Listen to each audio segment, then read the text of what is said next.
Bruce for the introduction. I would like to start now by explaining how cancer develops, and then I can go on to talk about conventional treatments and the difference to our approach. Let's start with some cancer statistics.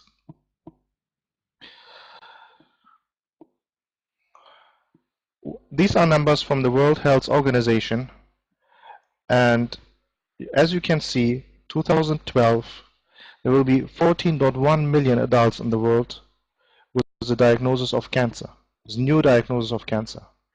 In the same year, 8.2 million people will die because of this disease.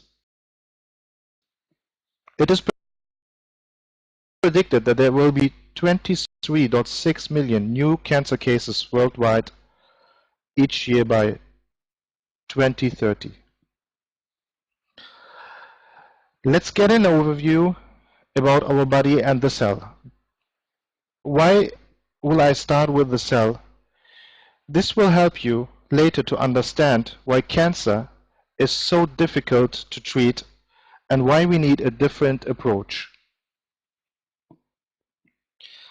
Each organ, the cell is a building unit of the human body. And different types of cells create different types of organs. Each organ has its own function according to its cell. As an example, liver cells are mainly specialized for producing lots of enzymes, while red blood cells for carrying oxygen and nutrition to the body. Our body is in a constant change, renewing itself through cell division. The damaged and old cells are replaced. Some cell types are dividing more often than others. For example, bone marrow cells, which are responsible for producing our immune cells. GI tract cells, responsible to build up the digestive system. And hair follicles, responsible for hair growing. I'm giving you these examples so that you can understand later why chemotherapies or conventional therapies have severe side effects on the body. One characteristic of cells is that almost all of them have a cell core which contains the DNA. The DNA holds the genetic information of the cell and controls all its functions. This genetic information controls the production of enzymes and other molecules of the cell. It determines the structure and the cell components like mitochondria and its form. In summary, DNA defines the function and the type of each cell. In order for each organ to work properly and be in full function, its cells need to divide to renew and replace the old ones. As each cell divides into two new cells, its DNA divides as well in order to make new copies of the DNA. And every newly formed cell contains the same genetic information of the original cell, which you can see on this slide.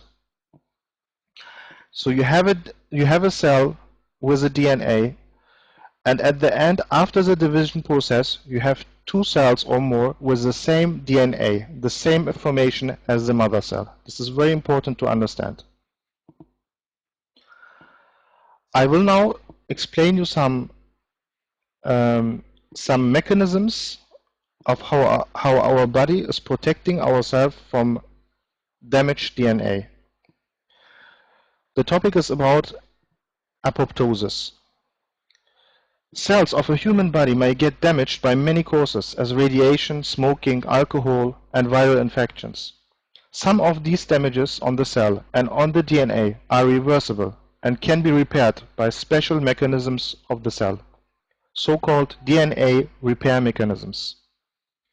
But if there is a critical damage on an important area of the DNA, we call them mutations, then these damaged cells will activate the process of self-destruction through a programmed killing process called apoptosis. The process of apoptosis is elemental and is protecting our body from critically damaged cells. This is one method how our bodies on a cellular level protects us from getting cancer. You can see on the slide that when there is a healthy cell and when there is any damage to the cell that the cell is trying to repair itself. If the cell is not able to do this, or if there are any additional damages, then it starts the self-killing process. This means this cell is dead. It cannot divide anymore, and it cannot grow, and it cannot harm the body. It's dead. It will be replaced by a healthy cell. So what happens if this process is not working, if this process is not working properly? When it fails, we said that whenever there's a critical damage, the cell is activating the process of apoptosis and is killing itself. So how is it that some cells are not being killed, that they survive? This occurs when the DNA damages are by coincidence in the same area which is responsible for activating and controlling the apoptosis. As a consequence, the cell with a damaged DNA will not be able to destroy itself and will keep on dividing. All daughter cells will contain the same damaged DNA. These cells have lost the ability to apoptosis and will keep on dividing without control, and this is the start of cancer. As you see in the first picture with a normal cell division, whenever you have an injured cell, you have apoptosis, and the cell will kill himself. If you don't have apoptosis because the damage is in a special area of the DNA, then these cells will all lose its ability to kill itself. They will divide, and this is the first step of a cancer disease. So in summary, we can say there are two main mechanisms to protect us from cancer. One is apoptosis, as I explained. It's a self-programmed process. Whenever we have any critical damage to the cell or its DNA. The second mechanism is our immune system. Many people know that our immune system is protecting us from bacteria, from viruses, from parasites, but one of its main functions is also to detect and destroy newly formed cancer cells. So whenever apoptosis is not working, we have still a second mechanism, our immune cells, which are able to detect and to kill and destroy these cells. Among the immune system, I want to speak about the group of lymphocytes, which are very special immune cells. They are produced in the bone marrow, and we can differentiate them into two. I was talking about the immune system, and that the immune system is, beside the apoptosis, a second important system which protects us from cancer. Whenever apoptosis fails to work, then our immune systems are able to recognize cancerous cells and to kill them. We have two main the lymphocytes are special immune cells, and I would like to talk about two types of them, the B and T lymphocytes. The B lymphocytes are mainly trained in the bone marrow, and the T lymphocytes are mainly trained in the thymus gland. On this picture on slide 10, you can see how T lymphocytes are attacking a cancer cell, which is the red cell. Of course, this is in laboratory, but you can see that the tentacles of the cytotoxic T cell is going to the cancer cell, and as a result of this, of some biochemical reactions, this will lead to the death of the cancer cell. So let's talk about the development of cancer. Cancer has always many reasons, and it has never one reason alone. It's always a combination of many independent factors, and I would like to list some of these factors. One factor is, for example, DNA damage. This is what I explained in the beginning. If you have critical DNA damages, mutations, especially in the area which controls apoptosis, then this can lead to cancer. Age is one factor. The older we get, the weaker the immune system becomes. Chronic stress is one factor, because chronic stress is leading to the production of hormones like cortisol, which increases the risk for cancer by suppressing the immune system. Bad diet, like junk food, or lifestyle factors like smoking, sleep deprivation, stress and alcohol. We all know this.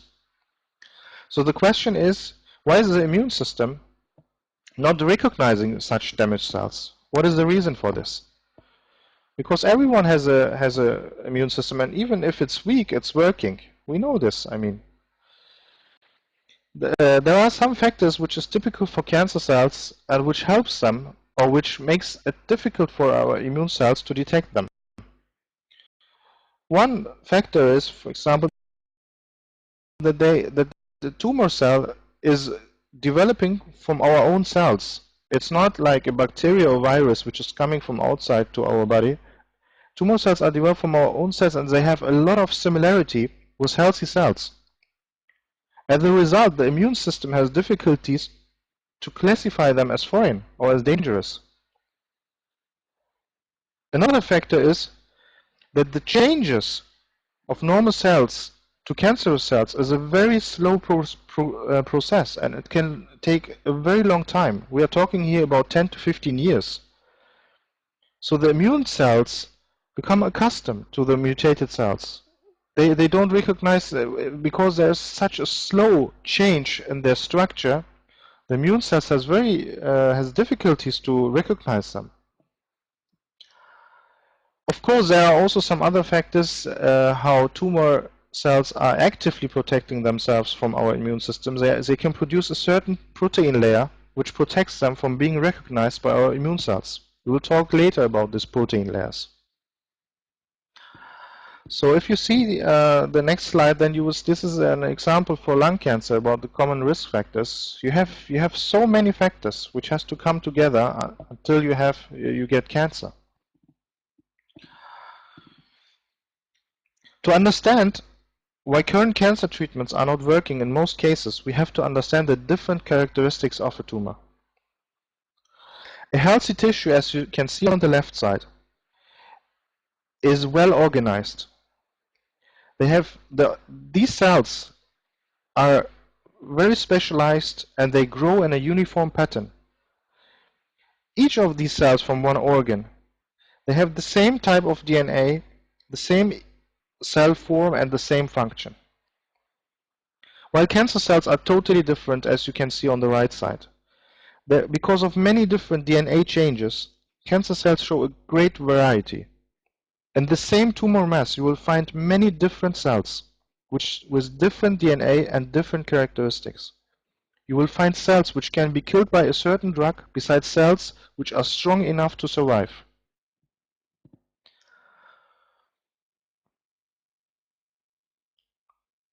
Another characteristic of a tumor is that the blood flow is totally different within the same tumor. Cancer cells start as a cell mass, and when they reach a certain size, they have to produce new blood vessels. Very often they grow faster than they can build new blood vessels. Therefore, you find areas within the same tumor which are well vascularized, and areas which have a bad blood supply. This has also an effect for cancer treatments. The next slide is showing, for example, newly grown blood vessels. As you can see, that not all cancer cells, as you can see that some parts of this cancer have a good blood supply, while others have only small vessels. So what has this for a consequence for chemotherapies? The effectiveness of a chemotherapeutic drug depends on how well it can reach the cancer cells. If you have a big tumor mass area with low blood supply, the drug will not even reach the area of the cancer cells, and they will survive and continue to invade normal tissue. This means that the chemotherapeutic drug will never reach a critical concentration in such areas which have a very bad blood supply. Together with, of course, when you have different blood supply within one tumor, you also have different oxygenation status. Oxygen is being transported by our red blood cells, which need blood vessels to reach the cells. Low, poorly oxygenated cancer cells are very resistant to radiotherapy and also to some chemotherapies. That's why when you use radiotherapy or when you use chemotherapy, you will always have cells which survive. Another characteristic of cancer cells is that they have a different metabolism. Malignant cells consume glucose as energy, but unlike the healthy cells, they are metabolizing it without oxygen. This process is called fermentation, and they do this even if sufficient oxygen is available. The energy output of this fermentation process is around 15 times lower than by normal oxidation.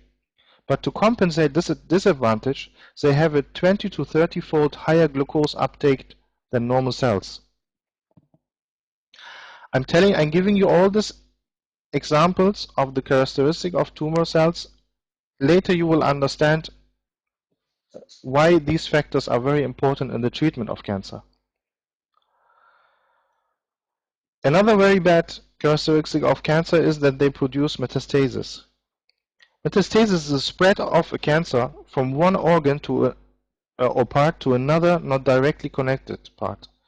Cancer cells can use the lymphatic system or the blood vessels to other regions of the body where they build secondary tumors. Here you see the PET picture or PET CT of a patient with breast cancer. In the middle you see the bone marrow and you see this yellow spots. These are all metastases. These are all cancer cells.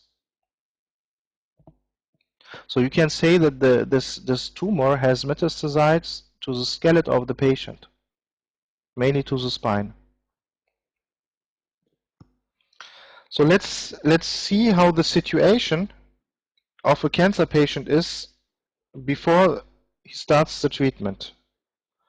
I see that this slide is not as on my computer, it's different online, but I will explain the slide so it will be easier to understand.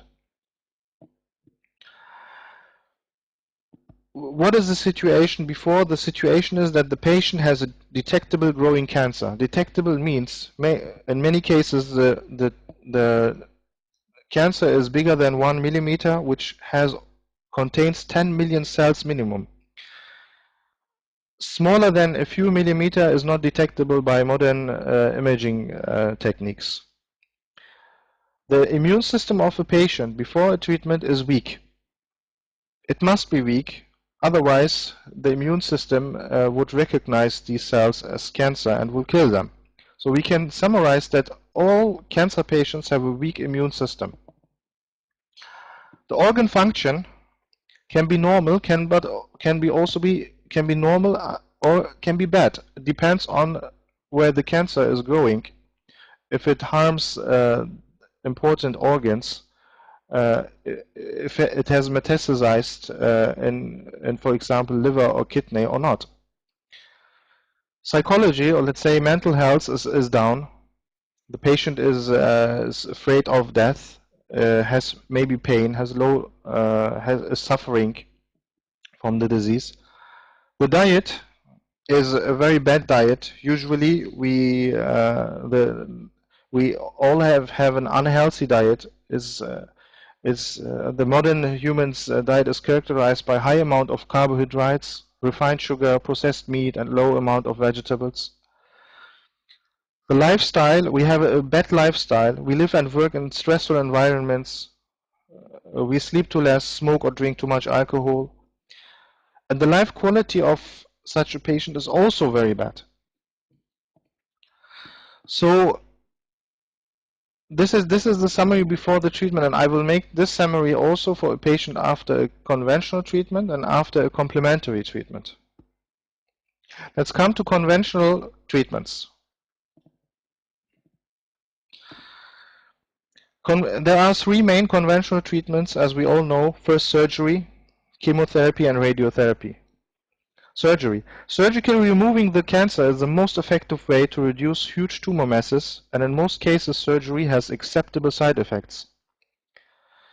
But it's fair to say that the surgeon can only remove what he can see with his eyes and what imaging has showed him before. He cannot detect small lesions, and he can also not detect possible existing circulating tumor cells. Means The surgeon is, for example, for a breast cancer, the surgeon can only cut out the main cancer, which he can see with his eyes during the surgery. But as I told you in the beginning, there are cancers smaller than a few millimeter, and they also have already 10 million cancer cells. So surgery is not effective in cutting out metastasis, or small micrometastasis, which the eye of the surgeon cannot see. And also, we all develop circulating tumor cells. These are these are isolated cells within our bloodstream. Surgery is not an effective tool to treat these cells. That's why surgery is mostly combined with chemotherapy or radiotherapy. What is chemotherapy? Chemotherapy is a treatment of cancer with chemical substances. It's able to kill mainly fast-dividing cells, such as cancer cells. Unfortunately, as I mentioned in the beginning, GI tract cells and bone marrow cells are also dividing very fast.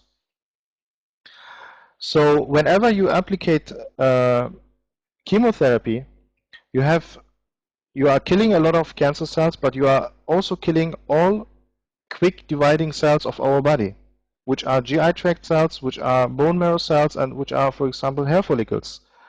When we check the bone marrow and see what is produced in the bone marrow, then we will see that red blood cells and white blood cells, which are our immune cells, and platelets, which are responsible for blood clotting, are all produced in bone marrow.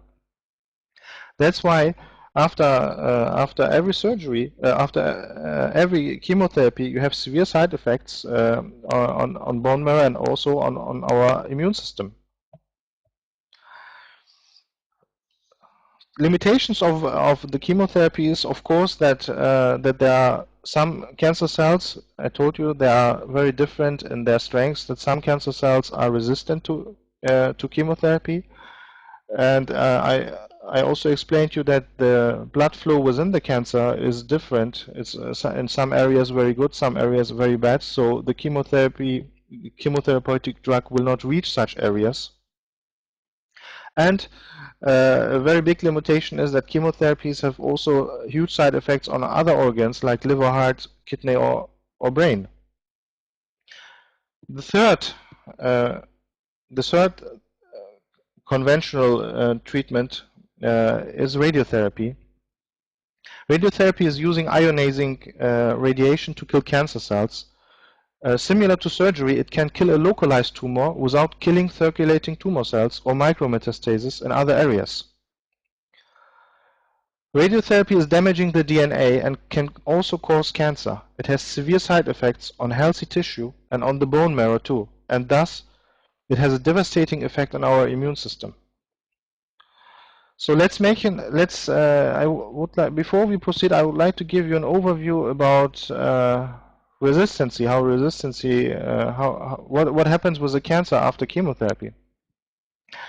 Here you see as an example a tumor with different cancer cells, and as an example I marked 2 cancer cells as resistant to this chemo drug. So when you apply chemotherapy on these cells, you will see in the next step that you will kill all blue cells, which are the weak cells or not resistant cells, and what remains are the resistant cells, cancer cells, of course. And in the next process, such resistant cancer cells will divide and multiply and will grow. So the result is that each time you, after each session of chemotherapy, you will have more and more resistant cells. And this is the reason why chemotherapy is not working after a few sessions anymore, because you have developed too many resistant cancer cells. Let's talk about the outcome of chemotherapies. It's difficult to define a general outcome for all treatments together, but there's one interesting study from 2004. Morgan and his team examined the contribution of chemotherapy to 5-year survival in adult cancer malignancies. They undertook a literature search for clinical trials, reporting a 5-year survival benefit solely to cytotoxic chemotherapy. The total number of newly diagnosed cancer patients for 22 major adult malignancies was determined from cancer registry data in Australia and from the surveillance, epidemiology, and end results data in the USA for 1998. The conclusion is the overall contribution of curative and adjuvant cytotoxic chemotherapy to 5-year survival in adults was estimated to be 2.3% in Australia and 2.1% in the USA. Means that by giving chemotherapy, only 2.3% of the patients in Australia and 2.1% of the patients in USA will live more than 5 years. This is the contribution of chemotherapy. Of course, this study was criticized by many oncologists, especially in Australia, and some of the critics were right, and they came to the conclusion that the 5-year survival rate should be around 6%. But this, of course, 6% is higher than 2, but it's also not a very big contribution. So let's have an overview now about the patient. Let's give an overview about the patient after a conventional therapy. I told you before, conventional treatment immune system is low, organ function can be normal or low, mental health is low, the diet is very bad, lifestyle is very bad, life quality can be normal or low. But after a conventional treatment, you have a worse immune system than before the treatment. Why? Because you treated the patient with chemotherapy and with radiotherapy, which is harming the immune system. So we can summarize that the immune system of a patient after a conventional treatment is always worse. The same you have with organ function. The organ function, which was normal or bad, depends on tumor growth before the treatment, is now worse because of the side effect of conventional treatments. Mental health, I would say, can be also worse or in the same bad situation like before because of the side effects, because of lowering the life quality of the patient. The diet didn't change because there is no cancer diet program in conventional medicine. Lifestyle didn't change because you don't have lifestyle programs, you are not educating the patient how to live, what to avoid. And the life quality is also worse if you compare it with the beginning, because additional to the cancer, the patient has now the side effects of cancer treatments. And I know a lot of cancer patients who say that they would like they prefer to die instead of having a chemo again. So the summary about all these points about immune system, about organ function, about the psychology, about diet is we can say that after conventional treatment it is worse. There is no improvement in that. So let's come to an alternative or an integrative approach, which we are doing in our Verita Life clinics. But I would like to start with the word integrative or alternative. There is no generally accepted definition for the word integrative oncology. But the most common is that it's a combination of conventional oncology with complementary and alternative therapies. Personally, I oppose to the term alternative medicine. I have studied conventional medicine and I'm working in the field of cancer since more than 13 years, and I don't consider our therapies as part of alternative medicine. But I admit that they are not common or well known in conventional medicine. I witnessed in many years of work that conventional oncology is not covering all aspects of the cancer patients and all factors of cancer disease. It has its gaps when it comes to immune and organ support, as I showed you, mental health and general condition, lifestyle and diet, and these are facts.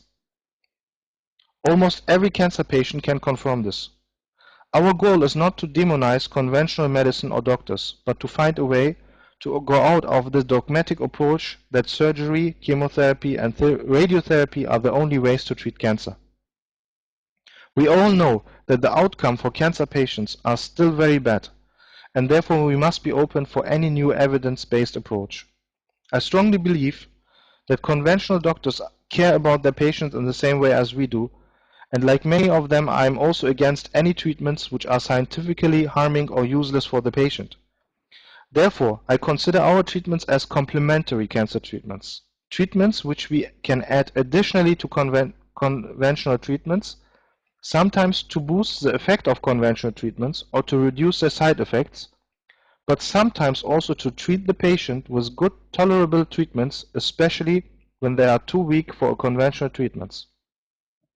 Because the reality is that whenever conventional treatments failed to help the patient, the patient is being sent home with the message to die. And here is the part where where complementary medicine can help. Our treatments are mild and good tolerable and suitable for almost all cancer patients. However, it must also be said that not every chemotherapy or radiotherapy is necessary or helpful for our patients. Let's come to the philosophy and the treatments of VitaLife. We can summarize all our treatments in 7 main groups. We have a detox program, and I want to give a few examples for every program. I cannot go too much in detail, otherwise I would have to speak for many hours, and this will be maybe too much information. But I will give always a few examples from every field. As an example for our detox program is manual lymphatic drainage, which intend to encourage the natural drainage of the lymph, which carries waste products away from the tissues back towards the heart. Or we have organ support programs. We check important organ functions and treat with natural and conventional substances to relieve and support the organ.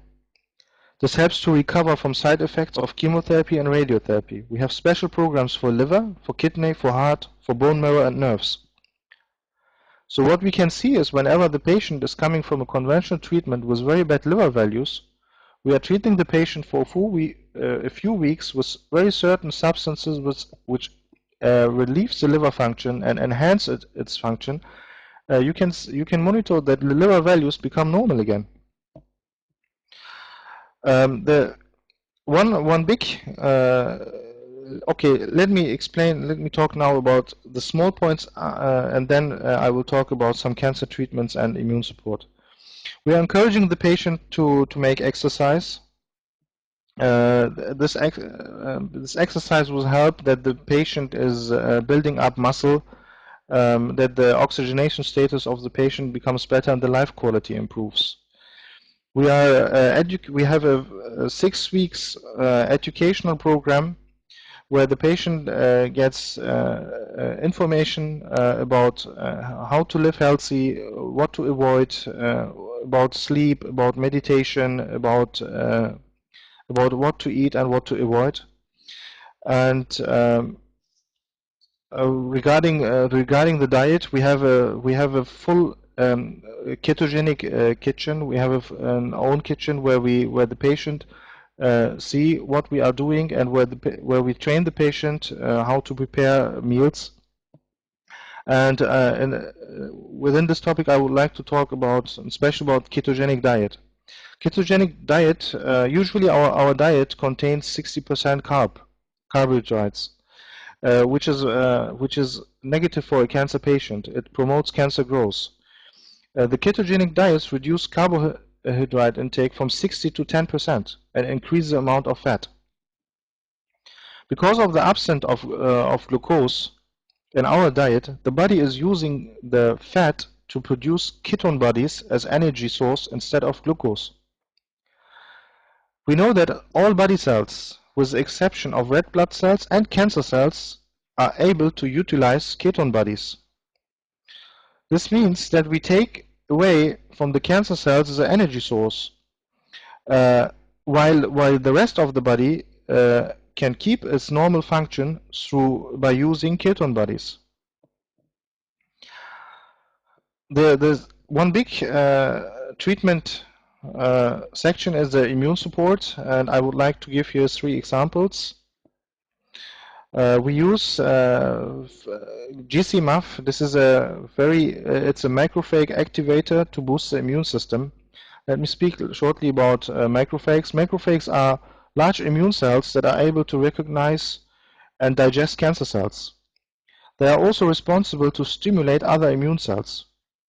Macrophages can be activated by our GCMAF, which we call Golaic GCMAF. It's a new form of GCMAF.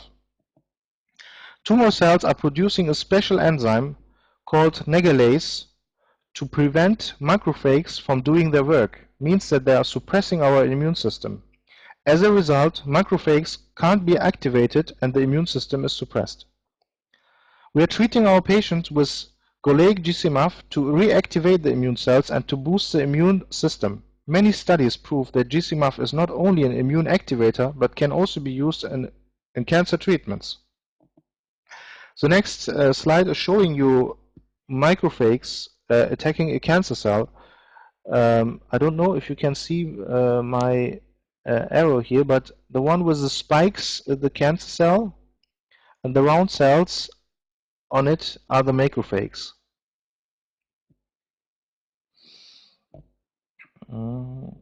Okay.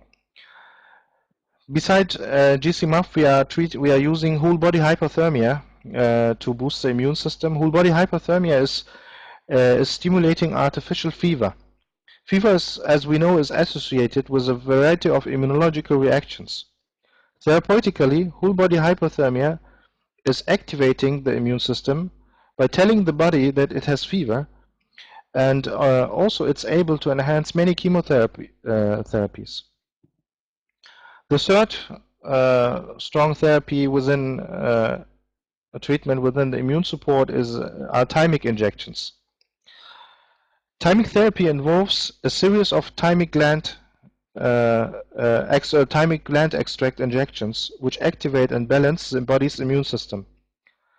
The thymus gland is located just behind the sternum, on the top of the heart. This gland is the center of our immune system.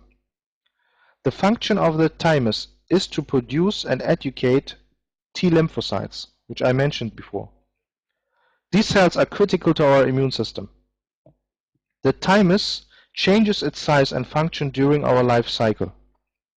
It's largest and most active in newborns, infants, and in the near prior to adolescence. By the early teens, the thymus begins to shrink and thymus tissue is replaced by fatty tissue. Nevertheless, a small amount of T lymphocyte production and education continues throughout adult life. Due to the reduction of size of the thymus gland during our life cycle, the thymus-related immune response reduces as we age. When we reach 50, only about 15% of our thymus is still functioning. By giving thymus peptide extract, the number of white blood cells can be increased and their functionality improved or restored. Let's come to cancer treatments. As you see, we have a lot of cancer treatments here, like low-dose chemotherapy. I will talk about this.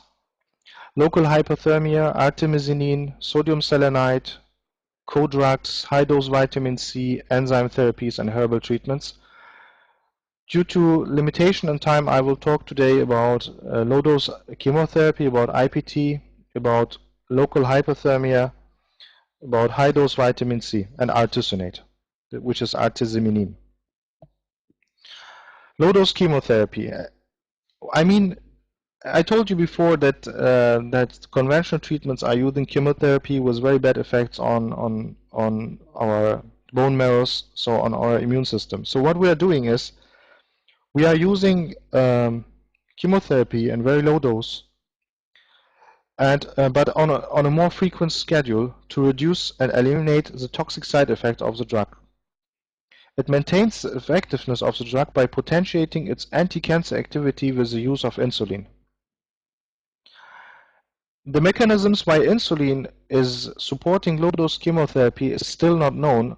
Some scientists say that by giving insulin, the concentration of low-dose chemotherapy is higher within the cancer cell. And there are many theories why it's working together in a synergistic way, but so far we don't have an exact knowledge on how it works. But the results shows that that insulin is enhancing the effect of low-dose chemotherapy, and this is preventing the patient from having severe side effects. So our patients, they don't suffer from nausea, they don't suffer from a chronically depressed bone marrow. Their life quality is still stable. So what we are doing is we are giving low-dose chemotherapy 2 times a week, and of course for some weeks, and we see that even cancer patients who were treated before with conventional chemotherapy shows a response to the low-dose chemotherapy. The second big cancer treatment in very life clinics is local hypothermia, which is very strong in or very often used in Germany and Japan. With local hypothermia, we are able to increase the temperature within the tumor very specifically. You can see on the next page on the slide that there's a picture from a local hypothermia machine, and you can see a patient which is under a probe. And I would like to explain you this. With the help of an applicator which we place on the skin, we can send energetic waves into the local tumor mass and damage it. In distinction to conventional radiotherapy used in X-ray radiation, a local hypothermia treatment is not radioactive and is well tolerated. This treatment can be given without causing any harm to the patient. This method can be used on most patients, regardless of tumor stage and general condition.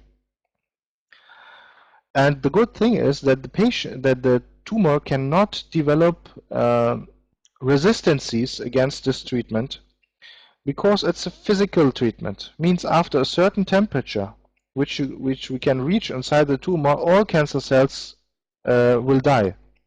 Cancer cells are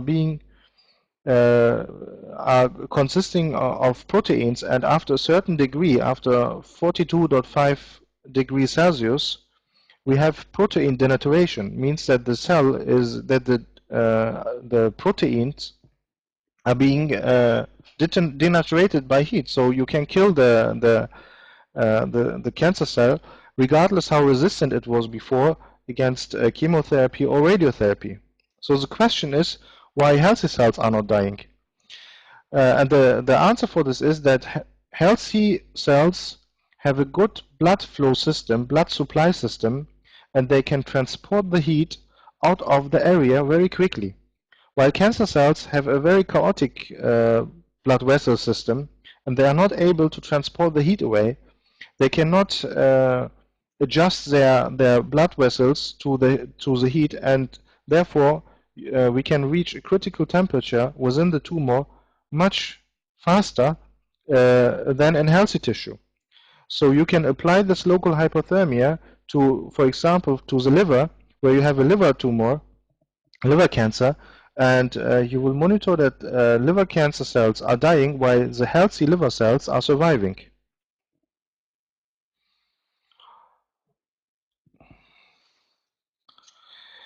We are also treating the patients with high-dose vitamin C intravenously. And what is the effect behind it?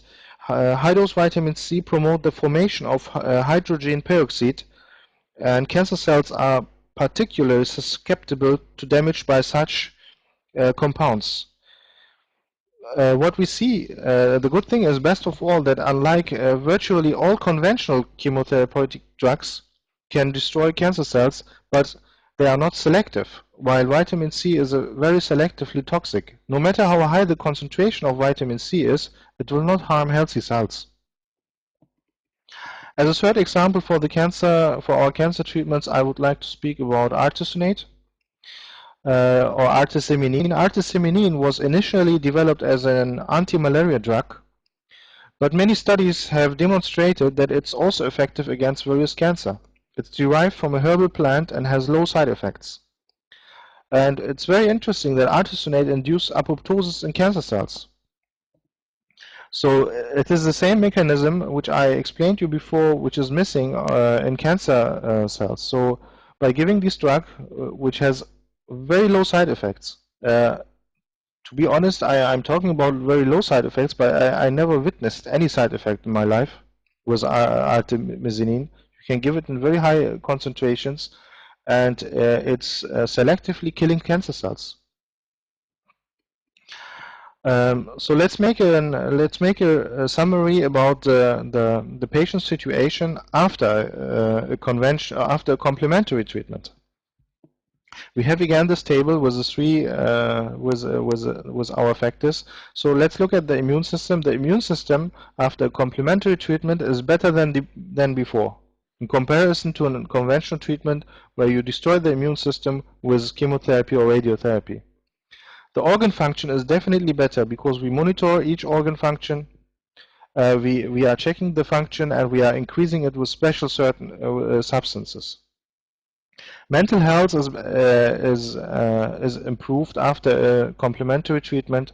We have our mind-body treatments. We are educating the patient. We are informing him about his disease. We are urging him to take actively part in the healing process. These are all things which improve the mental situation, the mental health situation of the patient. The diet is a completely different diet. With other words, we can say that we trained the patient to follow an anti-cancer diet.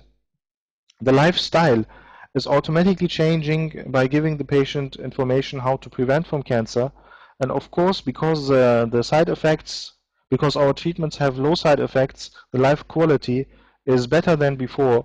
It's automatically better when you have better organ function, when you have better immune system, and when you have cancer treatments which have very low side effects. This is the end of my lecture. I would like to thank you for your time. Let me hand back to Bruce, and if you have any questions, we will make sure that they get to me, and I will be happy to answer them. Have a nice day. Thank you very much.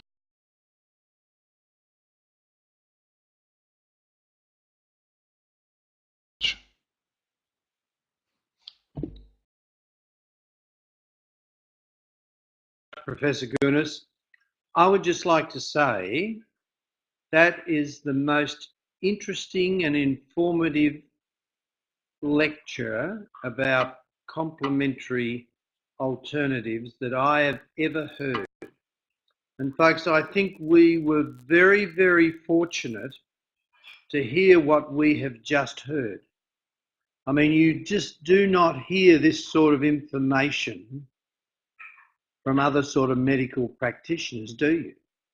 I mean, this was something that you would, in a lifetime, you would never be able to sit down and hear this sort of information. And I would like to thank you so much, Professor, because this is the beginning of a long coexistence between the foundation and what you're doing up there, because we have firmly been promoting in our way many of the things that you've been talking about tonight, but you were able to explain them in more detail on why we do them. And you can see, folks, why, if you've got cancer patients, you can see the more radiotherapy and the more chemotherapy they have, the more resistant they become. Their cells become to those modalities. And therefore, they've got no hope of surviving. And so that's why we, as members of the foundation, have got to get wound up about this. And we've got to say to people, no, get on a plane. It's 9 hours. and a 2-hour or maybe a 3-hour time change, and you're in Bangkok for a month.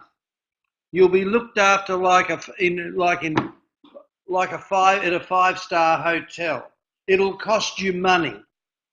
But I mean, it's just the most sensible way of restoring your wellness that I have ever heard. And I can say that all of the prevention plan that we have been supporting now for 3 or 4 years, our pre and post stem cell treatments, you can hear, because they're all about cells. And tonight was all about cells. What's going on with the cellular structure in your body? What's going on with your immune system? And why it works and why it isn't working in some other cases. That's what this was all about. And you can see why it's important to go into ketosis.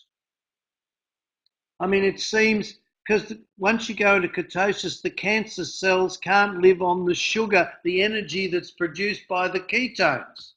When I first heard about a protein-sparing modified fast, and they talked about the ketones, I thought it was a new rock group. But, you know, they are absolutely fantastic and all you do is deny the body sugar and you'll go into ketosis. It's an extension of the 5-2 diet. 2 days of being on 600 calories and the rest you eat about 5,000. But in a ketogenic diet, you stay on this low calories all the way through, and you take proteins to try and supplement, you know, instead of the weight loss coming from your muscles, it's coming from your fat, and you live off your fat. Okay, and that creates energy which the cancer cells can't use. Makes fantastic sense, doesn't it? I mean, we've got to get the word out about this, and you can see why. Previously, before Professor started talking, I was talking about hyperbaric chamber. What does hyperbaric do? It forces oxygen at pressure into the cells, and cancer cells don't like oxygen. They're anaerobic. So you can see all of these things that we're trying to promote, our prevention plan, our profiler, our environmental profiler designed in Germany.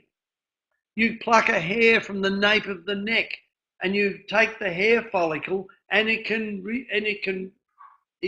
scan the bioresonance in that hair follicle and send you back a report, the practitioner, in 15 minutes from a supercomputer in Germany. And it's giving you all of the environmental influences that are impacting on your DNA. And you heard Professor Gunes say that we can change the expression. We can't change our DNA. You're born with that from the day you die, born till the day you die. But you can change the expression of your DNA. I mean, it's exciting. All of these things we've been talking about are suddenly starting to dovetail together. Exciting stuff, right? We are definitely on the right track. You know now what you've got to do to live a long, healthy life. You know what you've got to do to tell other people what to do. If they don't listen, too bad, right? But the point is, we are hearing information that is unique, it's powerful, it's truthful, and it's something that we have to get out there. So again, Professor, I'd like to thank you so much. You'll be very welcome to come back and talk to us at any stage. We would be delighted to have you. So, folks, I think that's pretty well all tonight. We've been going quite a while. We've been going about an hour, 10 minutes. I can play a few videos if you would like, but I'd like to thank you all for being online. You got rewarded for your diligence tonight, for giving up your time. You got rewarded tonight. You heard something that was very, very unique, and something that'll open your minds and your friends and family's minds on how they've got to live the life. We're on the right track, I promise you. And you combine with what Professor Gunes is saying and what we're talking about, stem cell transplants, our pre and post treatments, our prevention plan. It's illuminating. It's exciting to see how well we are set up for all of you to live a long, healthy life and to control these situations. So now you know why we send cancer patients to Shannon, who in turn, works with Professor Gunes, and they do what they do. It's absolutely fantastic. So thanks for being online. I'd like to thank Professor Gunes again, and Guri, especially Guri for her help in helping to set up all of this. And I know Shannon Nielsen is online. Shannon is in Sydney at the moment. He's just been at the University of New South Wales completing his Masters, which is all exciting stuff. So, folks, thank you very much. I'll just play a couple of videos now, and that'll be the end of it tonight. And we've made a recording of tonight, so if any of you would like a copy, just let us know. Also, if you want to talk to Professor Gunes, send us your email and your question, and we will send it over there too. All right, thank you very much.